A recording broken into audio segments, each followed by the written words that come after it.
Come on, everybody, it's summertime. Welcome back to Fog Wrestling. 50% of Summerslam is in the books, because it's night one, baby. Woo! So nice. We're going to have to do it twice tomorrow. Well, I'm not. I've got the night shift tomorrow, but listen, why is this a two-night show when there's only one match that matters? Yep. John Cena. That's it.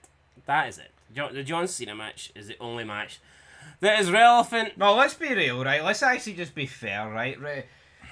See if you make this one night, right? You have the Roman Reigns tag match.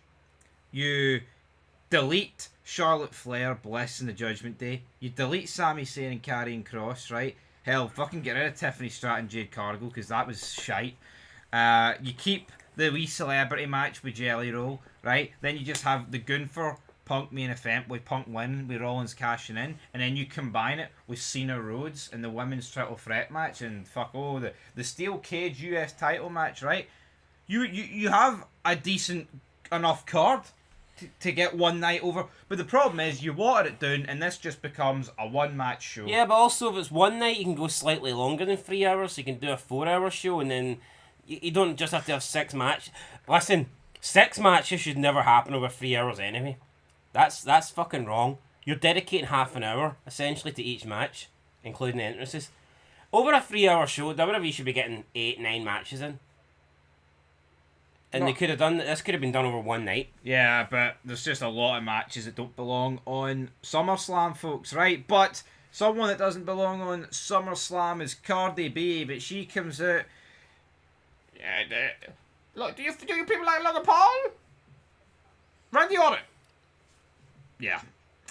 I tell you what, she brought a bit of charisma and a bit of, a bit of passion almost. I feel like sometimes when they get these celebrity people in, they're fucking depressed, but she's probably high on drugs or something. Yeah, but they don't have to watch this shit all the time, so they're not going to be depressed.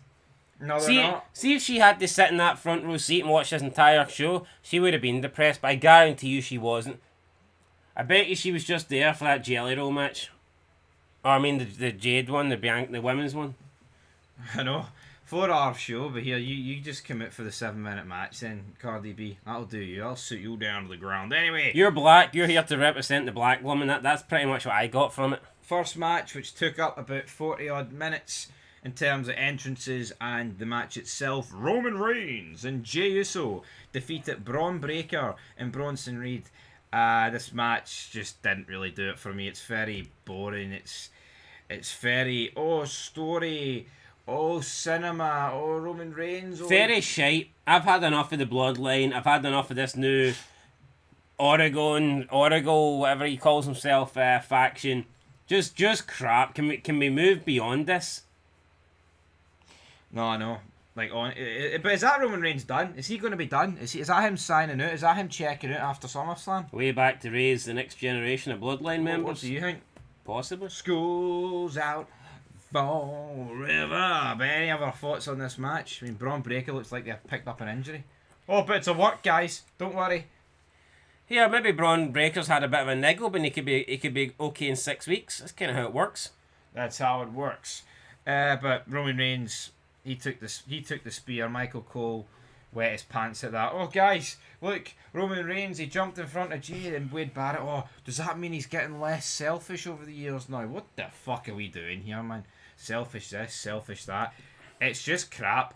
But for me, Braun Breaker should have pinned Roman Reigns, but no, we don't do that, because that would be half interesting. Up next, there's nothing interesting about this. It's Charlotte Flair and Alexa Bliss defeating the Judgment Day. Awful spot in this match where Alexa Bliss goes to punch Raquel Rodriguez, but Roxanne Perez pulls Raquel Rodriguez out of the way, which leaves Alexa Bliss to punch Charlotte Flair. Problem is, all 4 of them are like 1 second off in timing with each other. And what happens is Roxanne Perez pulls Raquel Rodriguez out the way. Then, like 1.5 seconds later, that's when Alexa Bliss sparks out Charlotte Flair. So, see when you go for accidental maneuvers being done between teammates, you need the timing to be perfect. And when it's not, it looks like a fucking disaster. But didn't Triple H say that the women are 5 times better than the men? So why they're supposed to get it in the ring? So 5 times better than the men. Why but, is this another multi-person match where we're seeing like the women just? If the women are I've 5 watched times better than the men, then how come they can't get one main event across 2 nights? Because based off averages, that's very bad. And the men had double the amount of matches tonight. Why is that? Just no cutting the mustard, right? We cut to And they've got double the amount of matches tomorrow as well, I believe. Charlotte Flair and Alexa Bliss's stock's never been lower. I'll say that. This is a 6-match card. If WWE are truly producing 5 great women for every 1 great man, then this match card should have been made up of 5 women matches and 1 male match. Absolutely. But it wasn't. Because Triple H is full of shit. Because he's full of shit. Speaking of guys full of shit, Michael Cole, right? We didn't really talk about this during the reaction vids we upload, right? But this was downright fucking disgusting. They actually tied in Hulk Hogan's fucking death into the attendance. Yeah, they wanted. I thought they were going to pay tribute again to Hulk Hogan. I thought they were going to be like, oh, here's Hogan's gone, unfortunately. I thought they were going to pay some sort of homage to Hogan, and they didn't. What they did was they brought up Hogan's name and how he was a big impact in the business, and then he says, without him, we probably wouldn't have had 53,291 people here tonight. And then it pops up the attendance in the brackets of 53, and it's like, you think that they're genuinely giving you like a heartfelt Hogan message, and they just fucking use his name to turn it into the announcement, attendance announcement. But this is just modern WWE with the pushing of ads and the pushing of statistics, right? Could you imagine in like 2005 the Eddie Guerrero tribute show that McMahon tried to do this? Would be like, yeah, Eddie Guerrero's passed away, and with Latino heat, we wouldn't have been able to sell 12,000 tickets tonight in El Paso, Texas. What? No, because it's fucking. It actually just it pissed me off. It actually genuinely did. Like, everything gets turned into an ad, right? We've seen it with the Papa John's and the Pizza Hut, and every match is a different sponsor, right? But to actually turn Hulk Hogan's death into a bragging point for your attendance is fucking. It's pretty low. Disgusting. It is. It's fucking. Ah, man. Anyway, moving on. Right, Sami Zayn defeats Karrion Kross. Now, Sami Zayn won, so Kross will have to admit he was wrong about Zayn. About what? Something tells me though he won't be doing it. What are? Oh, you were right. I was. And so what, man? No titles on the line. Nothing of relevance on the fucking words. Absolute words that mean nothing. The first words on a pole match. This is garbage. Who cares, man? And what's so what if Karrion Kross has to stand there and fake say I was wrong? What they fucking do? How dumb of a fuck do you need to be, right, to actually be like champing at the bit or looking forward to Karrion Kross on Monday, admitting that he was wrong about saying? Look who used to get back in the day, man. He'll probably do it during an advertisement. We won't see it. Some good shit, brother. Match went 8 minutes. That's a positive. Right, up next, Tiffany Stratton defeated Jade Cargill. Singles match for WWE Women's Championship. Went about 7 minutes. A few awful spots in this. To me, Jade Cargill's not ready. Never probably will be ready. But I'm surprised they buried her, to be fair. And it just confirms that AEW did a better job with her. Yeah, no, I thought she was much better on AEW. Hey, jubbly. A little bit of the bubbly, hey, jubbly. Our WWE career's been You know what, guys? I just don't care about wrestling anymore. Sitting here at 3 a.m. and I'd rather be doing anything else but watching or talking about this. Sleeping. I would. How great sleeping, by the way. Especially when you're tired. I am fucking wrecked. Eyes are falling at me. The prospect of your head hitting the pillows is a nice thought. Like, you know, unless it's Benoit's pillow. No. Far from ideal, but to me, I don't really see how Jade comes back from this, man. I think the whole gimmick of her and people like her, men and women, is like the fact that they're built up as like undefeatable. And see, once you lose that, it's like, well, what have you got then? Because you can't talk. How long did this show go on? Started at 11. It's now currently 2 minutes past 3. I think it ended at about 25 past 2. Something like that. Right, so about 3.5 hours, correct? Yeah. Take away the Punk match, and the match's combined length time is less than 70 minutes. You know, not much more than an hour, right? About 67 minutes. Yeah. Yeah. How the fuck is How is there so little happening on these shows? And I get it, advertisements, entrances are dragged out, but there's just no excuse for this to be a 2-night event. No, there's not. It's just absolute filler, is what it is. If you add up if you take out the main event, the length of the matches before the main event begins is just over an hour. Yeah. And this show went 3.5 hours. But the problem is, see in this era of wrestling, even the fucking mid-carders and jobbers get massive entrances. See, back in the day, man, the entrances were reserved for the main event, weren't they? And you got the ring announcement and the belt being presented. People used to make their way from the Titantron and they were in the ring, I'd say in about less than 30 seconds, and the next person was coming out. Yeah. But now Sami Zayn gets an entrance where he gets to go to both sides of the what do you call it? The not the ramp, the stage. Sami Zayn's a fucking bum. See, going to both sides of the stage and playing up to the... That should be like something Batista does when he's a champion and he comes out with the belt and the fireworks are going off. And the wee white turtleneck. And he wants to run over to this side and do his wee taunt and then run over to the other side. Someone like Sami Zayn, his music should just hit and he should make his way down to the ring as fast as he possibly can and get the other person's music on and then get the match fucking started. Well, why is Sami Zayn getting this glorified entrance where he gets to run around the entire arena and dancing in front of the... What? He's a bum. He's a jobber. It's like Jabroni Castle, said Takeshi. If you try and make everybody's entrance great, then nobody's entrance is great. Yeah, it's quite that simple. But Tiffany Stratton wins, guys. We'll move on. Right, tag team match player. Drew McIntyre and Logan Paul defeated Orton and Jelly Roll. Jelly Roll, you know what? Alright, debut match for the guy. Not going to overly bury him. As for Logan Paul, like we've said before, this guy has just got it, doesn't he? I like him. He's got potential. I tell you that. He's no worse than the other guys. I could sit here and say that he doesn't sell stuff and he doesn't do this and he doesn't work the crowd or he doesn't take in spots correctly or whatnot. But I mean, who does? It's the fucking amateurs. So. Yeah, but it's like he's in a match here, right, with a celebrity guy, and he's like with McIntyre and Orton. And does he feel closer to Jelly Roll than he does those two? No, he feels like he's bang on par with those two. Well, to be fair though, he is classified now as a full-time wrestler, so no, I know I'd be a little bit concerned if he felt more like a celebrity. Yeah, Logan Paul in the ring does more for me than fucking Randy Orton in 2020. Randy Orton in the ring is tragic. Randy Orton could retire tomorrow, and I personally wouldn't give a shit. No, yeah. Like, it's like, see John Cena, they've made a full year out of it, and see come December, man, it's gonna be sad. See if Randy Orton said on Raw tomorrow, here, I'm done. On Monday, sorry. I'd be like, alright, bye, au revoir. Like, I'm not gonna deny Orton's impact on the business. He's had a lot of good years, but for me, more often than not, he's bored the tits clean off me. Orton, unfortunately, has been oversaturated. He's been worse. He's been worse for longer in his career than he's been good. Oh, that didn't make a sense. He's been bad. He has been bad. More of his career has sucked than more of his career's been good. He is like the Walking Dead of wrestling. Pretty much. Orton. After Orton Triple H at Mania and then he moved...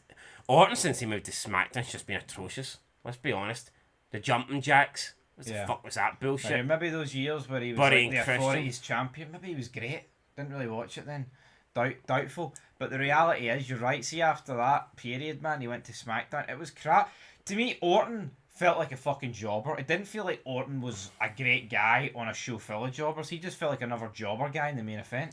But now wrestling's so bad that they try and push Orton as if he's this big legend, and he's just not. He's not. No, you're right.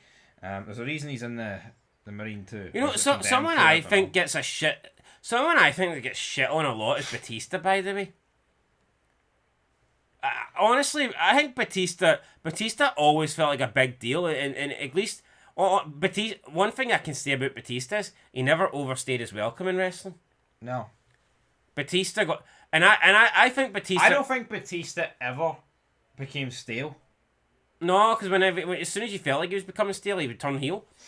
But I just look at Batista and I think that I would put Batista above Randy Orton on an all-time list. Yeah, I would too. I think he's had better matches.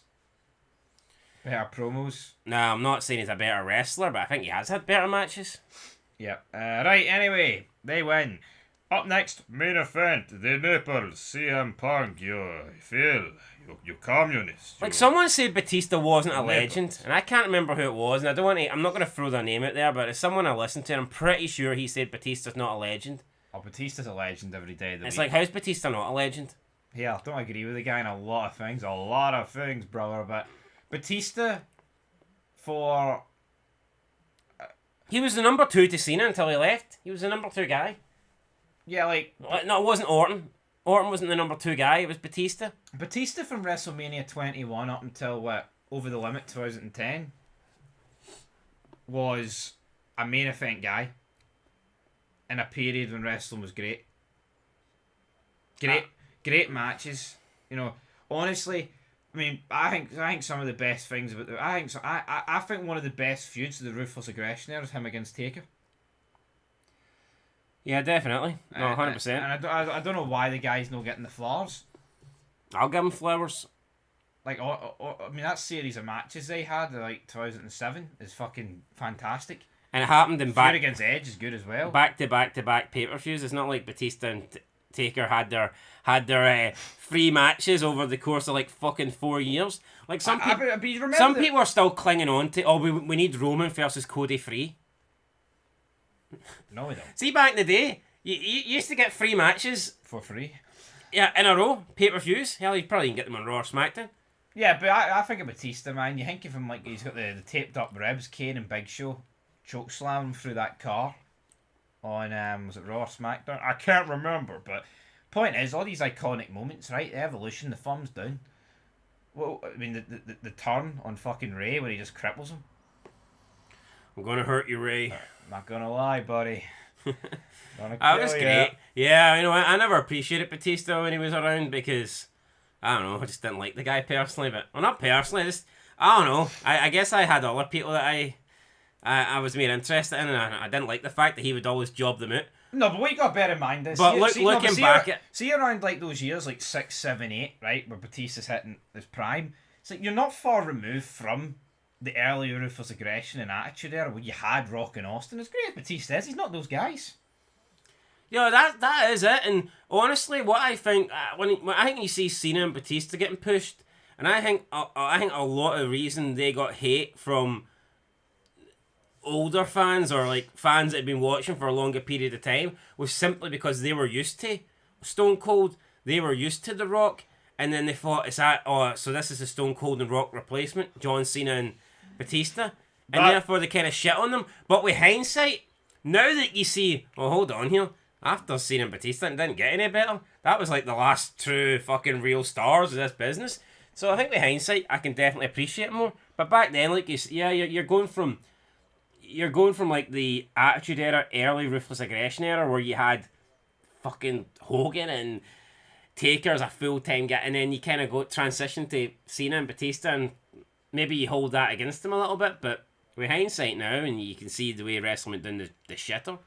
I definitely appreciate. I never appreciated Cena the way I should have when he was in his prime, but I certainly do now. I'm going to make up for it, and I'm going to enjoy the last 5 months that we have. Come on, John. Come on, John. Don't lose tomorrow night, John. We need you. Anyway, let's move into the main event. I Punk the nipples. You communist dog, Punk. I batter you with the nipples. Gunther did batter Punk for about 29 minutes. Gets busted open. Was it a blade job? Who cares? It was a boring job, I'll tell you that for free. A couple of GTSs. I like the finish, right? Oh, they used blood. But again, they used blood in a very shite way because we don't really know what actually did it. You know what I mean? It wasn't... Yeah, I mean, 1 minute Gunther went over the announce table and the next minute he's covered in blood. It's like... Oh. I didn't like the fact they were putting over the blood like, it was this like foreign object.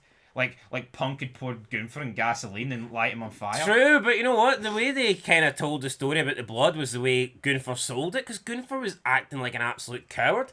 I've never seen this before.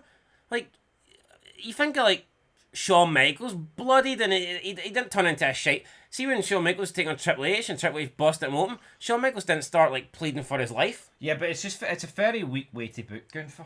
Austin, you know what I mean? He's in the sharpshooter and the blood's there, but it's not like Austin was like being a shite. I mean, back in the day, it was almost like the blood gave you a rush of adrenaline. Yeah, no, The blood gave you that like that like extra gear that you didn't realise you had. But Gunther got busted open and he was almost like pleading, "Oh, don't hit me! Stop the match, Punk." See, like decades ago, if someone got busted open and they acted like Gunther here, they were buried. I thought it was pathetic. Like, I mean, the whole point of Mania 13, Austin gets over because the blood's pissing out his head, and he doesn't give up. He passes out. If Austin tapped like a little bitch straight away, and then cried for a towel to wipe the blood off his head, are we talking about Stone Cold Steve Austin? Probably not. No, I mean, because that would have ruined his character. And to me, this ruins Gunther. I mean, I don't like the guy, but it just makes him look weak. And I mean, he just feels like an absolute afterthought because Punk wins after 2 GTSs. Burn it down. Rollins comes out limping, turns around, moves the crutches away, runs down. Oh, it turns out the injury wasn't that bad. And then he beats CM Punk in about 10 seconds, batters him with a briefcase, celebrates with his wee group, the Oracle, as SummerSlam goes off the air. Tell you what, this night one needed an ending like this. I'm not going to sit here and say it was fantastic, right, because it wasn't, but 2 title changes, a cash in. At least it's memorable and it gives you something to talk about, because before this, honestly, as sad as they are, and we'll rip the piss out these people for turning up and paying that money, I almost felt sorry for the fans in attendance because I thought there's no way you paid, and these tickets will be expensive. It's not like because, oh, here it's 2 nights, so we'll give you it half price. Oh hell no, they'll be extracting maximum money out of your wallet. So problem is, though, if you lose a third of these matches, right, combine the 2 nights and have this moment in this match as part of a show that's got like Cena versus Cody on it, and also your Roman Reigns tag match, that's just naturally better. There's no need for these to be 2 nights. No, it's definitely not. Like, they didn't even sell it. Have you seen like behind it, man? There was loads of tarp over seats and shit. But again, it doesn't. I think night 2 will do better than night 1. And then we see Rollins and fucking Paul Heyman sitting down, posing, doing the CM Punk taunt there, the whole sitting down thing. But let's quickly look at the cards here again. So 6 matches, I believe, on each card. Am I right? Yep. All right, 7 if you include the whole Seth Rollins thing, but we're not gonna count that. I don't know if I just imagined it, but I'm pretty sure that I seen night 1 was supposed to be 7 matches. I don't know if they took one away or. No, it was definitely 6 and 6. So Rusev and Sheamus weren't supposed to. Raw, like last week. Come on, I think we're getting Rusev Sheamus on SummerSlam. Probably would, because you got Cross scene. So yeah, but yeah. Right. So I mean, let's look at. So let's say you want to make it just a 1 night show. I see no reason why if you make it 4 hours, you can easily fit 9 matches into that. Yeah. Get Charlotte Alexa, right? Scrap it. Fucking doesn't need it. You do not need it. I don't like Jade Cargill, Tiffany, but let's give that the benefit of the doubt. Let's say that does need to be there because it's for the title. And we need to hear what Cross says. Nah, we don't, right? Cross and Sami Zayn, that can be on Raw. That can be during a commercial break on Raw. So get rid of Charlotte and get rid of the Sami Zayn Cross match. That leaves you the Bloodline tag match at the beginning. Stratton, Jade Cargill, McIntyre, Paul, and then Punk and Gunther. Obviously still get a cash in. Going into night 2, got 4 matches then. I'd keep the Naomi, Rhea, Io match, title threat for the women's title. Becky and Lyra Valkyria, get that in the bin. That match has happened so many fucking times. And bringing out mid-card women's titles are the worst thing that WWE's ever done. Or one of the worst things WWE's ever done. Just a match that doesn't deserve to be on. It's like... I just don't get it. They already had this stipulation. They've already done this. That if Becky lost, she couldn't challenge Lyra Valkyria.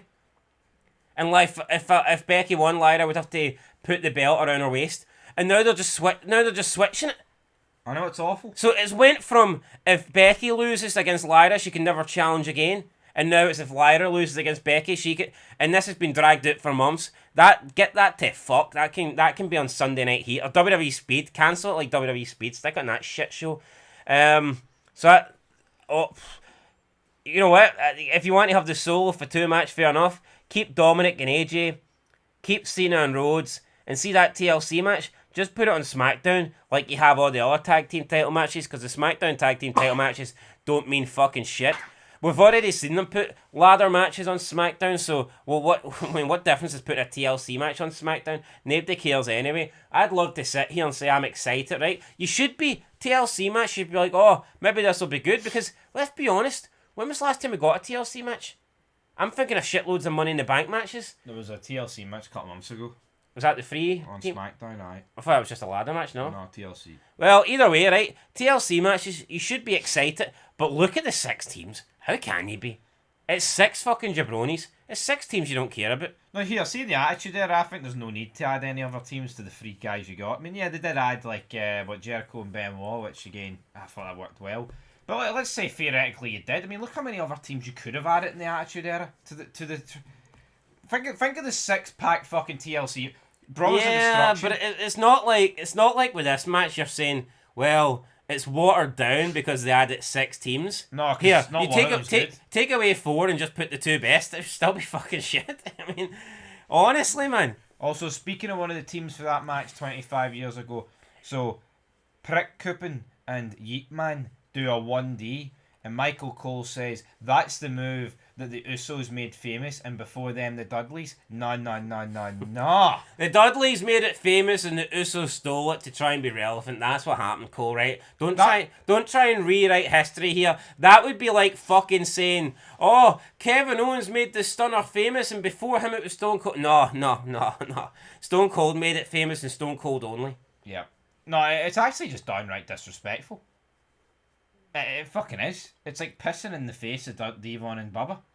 It's not like he said, oh, there's a RKO, and before Randy Orton made it famous, there was DDP. If he said something like that, I'd be like, alright, okay, fair enough, because Orton's had a lot of legendary spots or whatever with RKO, but the Usos, the 1D, it's a fucking 3D and that's it, right? Yeah, but the key thing is as well, like, Orton to me reinvented the diamond cutter. He made it into this like meme, and he made it into this like out of nowhere maneuver. Yeah, plus it's a different variation. But this 1D is literally just a copy. A shite copy. Aye. It's just copy, paste, fucking delete. How about that? It just doesn't work for me. Anyway, guys, that is it for your SummerSlam Night 1 review. I'll be riding solo tomorrow night. I'll be working. Normally I'll be working, to be honest. Normally I'm disappointed when I go to work, but how much do I earn going to work here? Hold on, let me see. Should I phone in sick? Let me quickly do the maths here. No, if you worked in a job that actually paid you when you phoned in sick, I think it'd be worthwhile, wouldn't it? 160 quid. Did I take the 160 quid or did I watch SummerSlam? Tell you what, guys, right? If you send a combined 160 quid on this, that's a good yeah. That's yep. Then he'll phone in. Send 160 quid super chat, and I will phone in sick to work. That's a fair deal.